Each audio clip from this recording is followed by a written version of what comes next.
Welcome to the Cabral Concept, where board-certified naturopath and integrative health practitioner Dr. Cabral shares how he was diagnosed at the age of 17 with a life-altering illness and given no hope for recovery. It was only after studying and traveling all over the world did he discover how to combine ancient Ayurvedic healing practices with state-of-the-art naturopathic and functional medicine to fully rebalance the body and re-energize it with life. It's time to discover how to get well, lose weight, and finally feel alive again. And now, here's your host, Dr.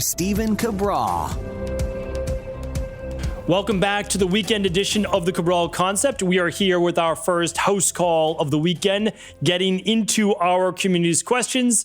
I've got my trusted iPad right here looking at today's questions. Always excited to see what is going on in the community, how I can help maybe in some small way set people onto maybe one more layer, as I call it, deeper into that onion, really looking for the underlying root causes to what might be holding people back from really achieving the wellness, the weight loss, the anti-aging goals they've set for themselves. And remember, your goals are your goals. They're nobody else's, and nobody's to say that this isn't the best goal for you. So really follow your gut, follow your heart, do what your body and mind are telling you is the right direction to step next. So really looking forward to the questions each and every weekend. I hope that you join us for these weekend editions of the show, the Cabral House Calls. And every single weekend, I try to get to 6 questions per day. So 12 questions, a dozen questions for the weekend. And that is what we'll start today. So first question is going to be from Matt. Matt is writing in, "Good day, Dr. Cabral. You provided some fantastic insight into my question from episode 1731 regarding psoriasis. However, I wondered if you had further insight into the white spots that I also mentioned in my question that don't appear to be psoriasis. These white patches have developed in places where I had scars and even a birthmark. Their hair on these patches have turned white. These patches are mainly on my shin and back of my calves. What do you think this skin condition could be? Is it something I need to treat from the inside or topically? And do you think I will gain the pigment back in my skin with the right treatment? Thanks so much for your ongoing support, effort, and advice. Cheers, Matt." Okay, Matt, happy to help. This is often called vitiligo.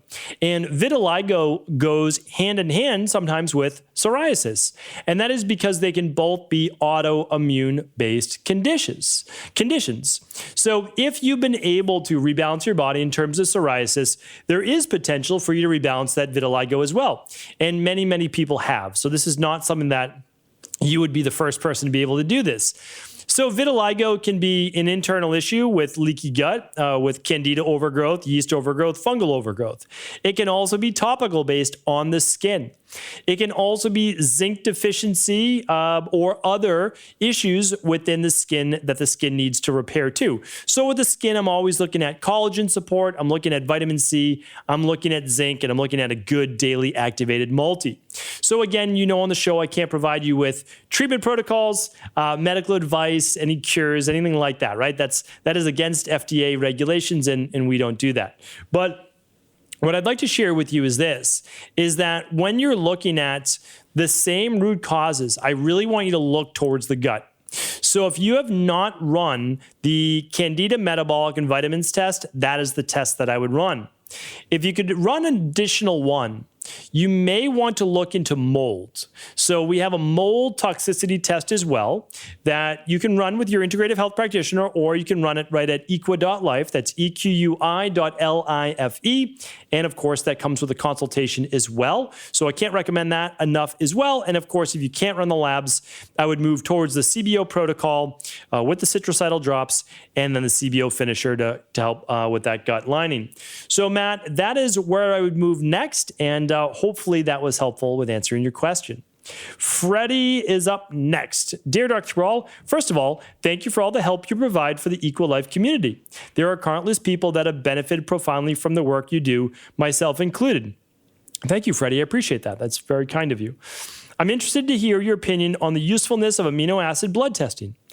Through common functional medicine testing, we learn about our body's vitamins, minerals, hormones, neurotransmitters, and fatty acid profiles. However, it doesn't seem like common practice to test for amino acid levels. Have you used amino acid testing in your practice? If so, for which types of clients? Also, is testing one's amino acid levels a good baseline test most people would benefit from doing. Your thoughts and insights are much appreciated. All the best, Freddie. Freddie, thanks for the question. It is a great question. So let me answer this in a couple different ways. We test for certain amino acids on the Candida metabolic and vitamins test. That's a great gut-based test. Looks at mitochondria, looks at neurotransmitters.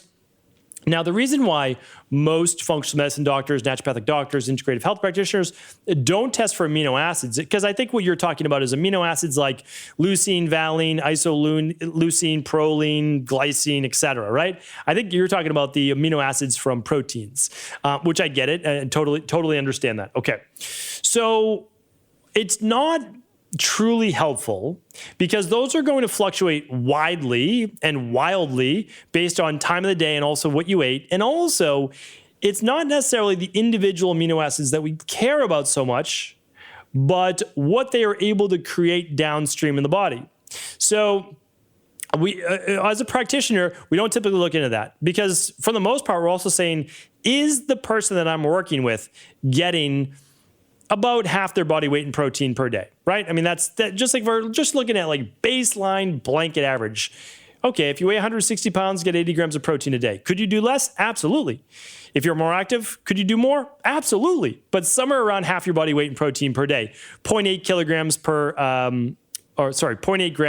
per kilogram of body weight is typically the standard, but more active, you need more. So I just say about half your body weight in protein per day, either from vegan or fish, meat-based sources, you're going to cover your amino acids. So that's why it's just not an exciting lab. There's so many labs you could spend your money on, right? I mean, you could look at environmental toxicity, you could look at mold, you could look at your omega levels. Those are so much more important than looking at individual amino acids. Now, if a doctor has a specific reason to, of course, they can order that lab test. But honestly, if someone's looking for a place to start, it's always the big 5 labs. No doubt about it. The big 5 labs are absolutely the best place to start. Do them now. Like, do them so that you're ready for the new year. That's what I would do. I run my big 5 labs every single year. This year I ran them twice to make sure I was ready for this winter because, again, I want to make sure my immune system's where it should be. And then if you can't afford the big 5 labs, I would do the starter kit, which is 2 of the big 5 labs that give you a really nice assessment on all of your vitamins, your minerals, your gut function, neuros. It's amazing. I mean, heavy metals, it's fantastic. So that's the starter kit or the big 5. Okay, next up is from Cindy. Cindy says, how do I change my wake-up time, or should I even try? My body naturally wants to go to sleep between 8:30 and 9 p.m., at least during the season, but I usually stay moving until 9 so that I won't fall asleep too early. My alarm is set for 4:40 a.m., but I never make it until then. This morning I woke up at 2. I feel rested but annoyed. Based on my Oura Ring, I only get deep sleep in the first part of the night. I've noticed that if I get close to 90 minutes of deep sleep, I won't be able to fall back asleep, even if I use my Apollo sleep cycle. My REM is usually good around 90 minutes or a bit more. Deep sleep low around 60 minutes, but lately I am red, not good on the amount of sleep because my body won't stay asleep. Again, I feel rested when I wake up, but later in the evening, I cannot sit down to watch TV because I'll fall asleep. Should I be happy that I sleep well for the first 5 or 6 hours? If I stay up later, it doesn't change the time my body wants to wake up. Well, it may push it back a little, but it is still too early. I ran your big 5 cortisol normal curve. I've been testing my blood sugar, and yes, every morning's elevated 106 to 143, usually between 106 to 110. Any suggestions? Okay, so there's a lot in that question, but we're gonna unpack it together. So here's the deal. You want between 7 and 9 hours of sleep a night. That's the standard, okay? If you only get 7, fine, but we can't get less. We really can't because our lives are too busy. We have too much going on. As we become older, we become more catabolic. If we're exercising, we're breaking down muscle tissue. We need the time for detoxification. If you want to go to bed at 8 p.m., no problem at all. Like literally no problem at all, especially during the winter. The sun sets at 4 o'clock, 4:30. It's dark. So if you want to sleep from 8 to 4 a.m., no problem at all, right? 8 p.m. to 4 a.m. is 8 hours of sleep. I have no issue with that. Would I like you to wake up around 5 o'clock instead? Sure, much more of a normal circadian rhythm, but the hormones do begin to rise around 4. Thyroid hormone begins to rise around 4. I do recommend staying in bed till 5. I really do. If you can sleep from 9 to 5, fantastic, right? 9 o'clock to 5 o'clock is 8 hours of sleep. You're doing great. But again, like I said, we need to get 7 to 9 hours of sleep. So let's say that you're going to bed by 9 o'clock because it will allow you to sleep till 4:30. Well, if I do the math on that, we're at about 7.5 hours. So I see no issue with that. Like, you can sleep from 9 to 4:30. Again, I would love for you to get another half hour of sleep, but I'm okay with that as long as you're healthy, your body's healthy. But here's the deal. We know that sometimes you're waking up at 2 a.m. Not okay. It's a sign of hormonal dysregulation, blood sugar dysregulation, stop production of melatonin. We have low levels of 5-HTP or serotonin, low levels of B6, meaning there's always a reason why. And I'm glad that you ran the Big Five and you saw some levels there. Now, I don't have your Big Five in front of me, but you might have hemoglobin A1C of a 5.7 or higher. There could be some blood sugar dysregulation here. So we need to look at your food intake, especially before bed. If we had some food at dinner that was predominantly like high fiber-based veggies, a good amount of protein to keep you satiated, and some healthy fat, would you be able to stay asleep longer? If we were to supplement with the deep sleep protocol before bed with a little bit of liquid melatonin, would we be able to stay asleep longer? If we use the adrenal soothe before bed, 2 or 3 capsules with dinner or before bed, would we be able to keep you asleep longer? So the way that I work and the way that our health coaching team works, because I train our health coaching team at Equilife, is we ask these questions. It's the way that you have to test variables.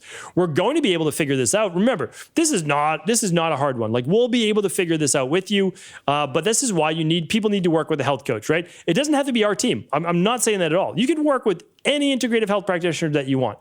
If you go to integrativehealthpractitioner.org, you click on the practitioners, you'll see many level 2 certified practitioners of people that are certified around the world. You can work with your local naturopathic doctor, but as long as you're asking why, and you're testing a new variable every 2 to 3 weeks, because it takes some time, you're going to be able to figure this out. Now, may you get it right the first time? You might, or it might take a few months. But here's the thing, you'll figure it out and then you'll be able to know it for the rest of your life, right? So that's the great thing about this.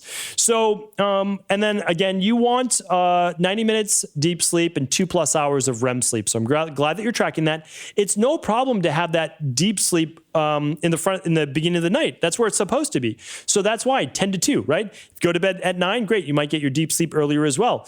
But that is why we want to be in bed by 10 o'clock, and you have no problem with that. I'm glad that you're waking up with energy. I just worry that over time, that energy may not last. It may not sustain itself. It looks like I am out of focus if you're watching this on video. I apologize. All right. So let's see. How are we doing on time? We're doing great on time. All right, so that is Cindy. Cindy, I hope that you find your answers. I know that you will. Honestly, just keep working this. You'll be able to get those answers, no doubt about it. Okay, so Carly is up next. I practice seed cycling for hormone balance. I use my flax seed and pumpkin seed during the first part, and then sesame and sunflower for the second part of my cycle. It's been very helpful.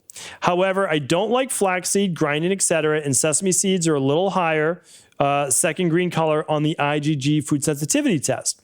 Question, if I only eat one seed from each category, pumpkin and then sunflower, do you think it would have the balancing effect on my hormones? Appreciate all you've shared wisdom in wisdom.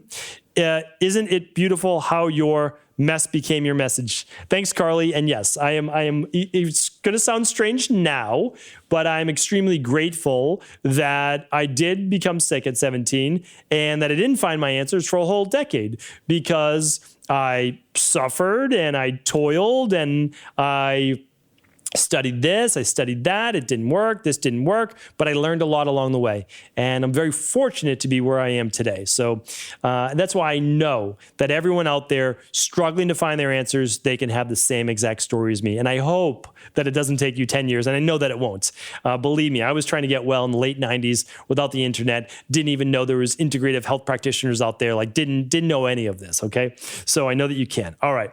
So if anybody wants to know more about seed cycling, go to StephenCabral.com/podcast. Just type in seed cycling or seed cycle, without the last E on it, and you'll be able to find that podcast. It's been really helpful for a lot of women trying to better regulate their menstrual cycle. So we've got Carly not liking flax, just doesn't like the taste of it. I get it. And she has sesame seeds that are a little higher in her IgG. So can she do one from each category? She can, well, let's talk directly to Carly. You can, and it may not work as well, but better to test, right? No problem with testing. You're getting good results here. Now, here's the thing.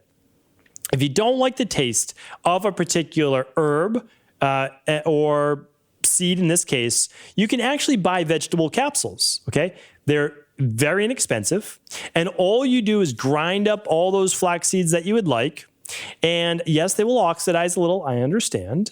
You can buy the pre-ground if you'd like, and then you can put them in your own capsules. So you can literally take the amount you would use, which is a tablespoon, and you would put that in probably a tablespoon. It's probably going to take you 3 or 4 capsules, but you can actually take the capsules instead, and you can make them yourself. That's what I actually do for my daughters, for some of the herbs that I give them. They're just not going to take them. And so what I do is I put them in the capsules as needed. So Carly, that's an easy way to do it. And then for the sesame seeds, well, if it was in the green, you said it was a little higher, the second green color. Okay, so you did an older fruit sensitivity test. So what you'll want to do is eliminate those for the 6 weeks. And then you can just add them right back in, right? So basically, you'll just add them back in, and you can always retest on another fruit sensitivity test as long as it's been 4 months. Okay, great. So hopefully that helps, Carly, and there you go. Joanna, and again, I definitely recommend, if you're getting benefits, keep on doing it. And then there's also other natural herbs that you can learn about.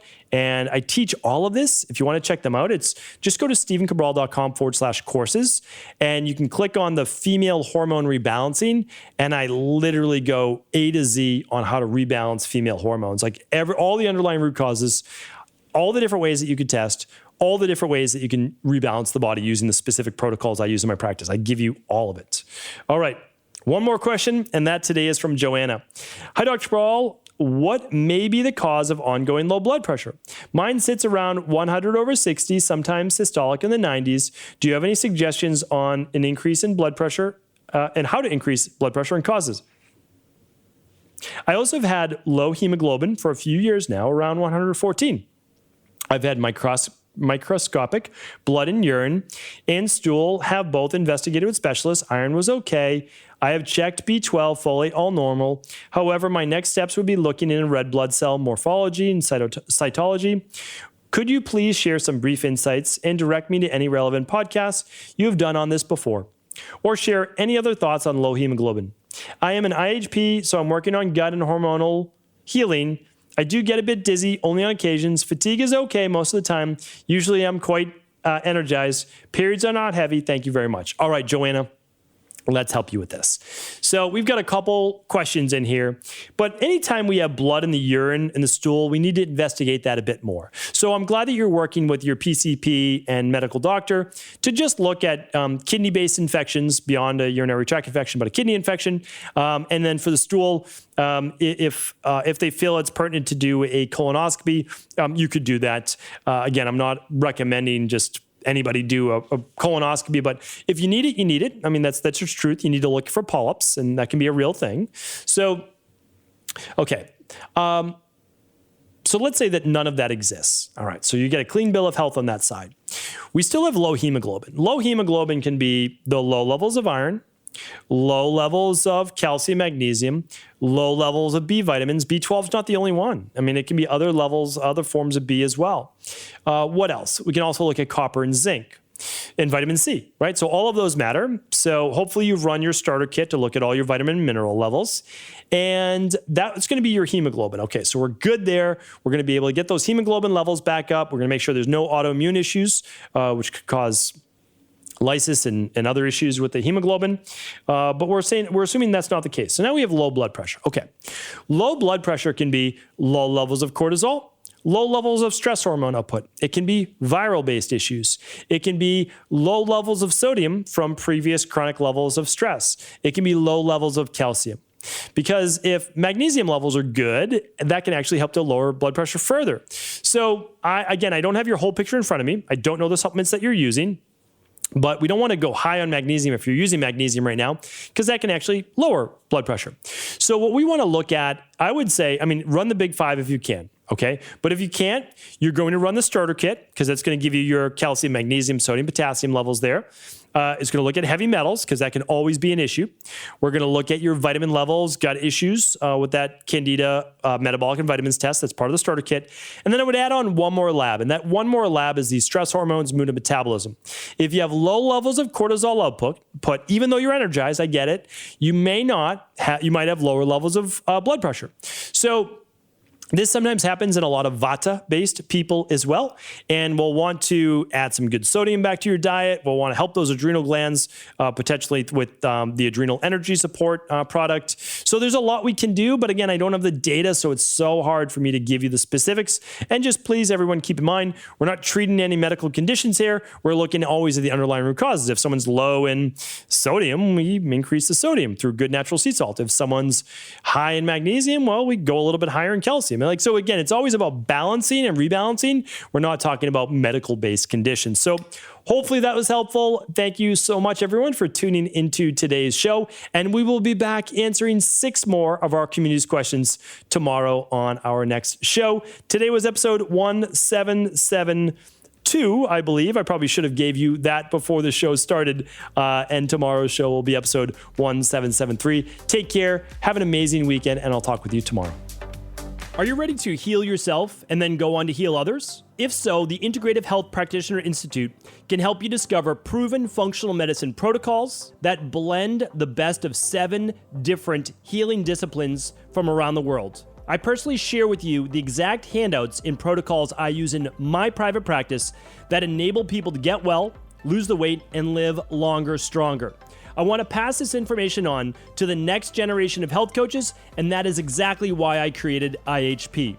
We are the future of the health coaching industry, and the skills and knowledge you will learn will make you an in-demand certified health coach anywhere in the world. Although we have many medical professionals taking the IHP certifications, no experience is necessary, and half our members have no previous health certifications. At the Integrative Health Practitioner Institute, our motto is a health coach in every home. Our goal is that you take this knowledge and then share it with family, friends, loved ones, your community, or in a practice where you create a career you love and can be proud of. The global IHP community is filled with some of the most kind and caring people in the world, and we can't wait to welcome you into our world soon. For more information or to set up a discovery call with one of our IHP Health Coach graduates, simply head over to integrativehealthpractitioner.org.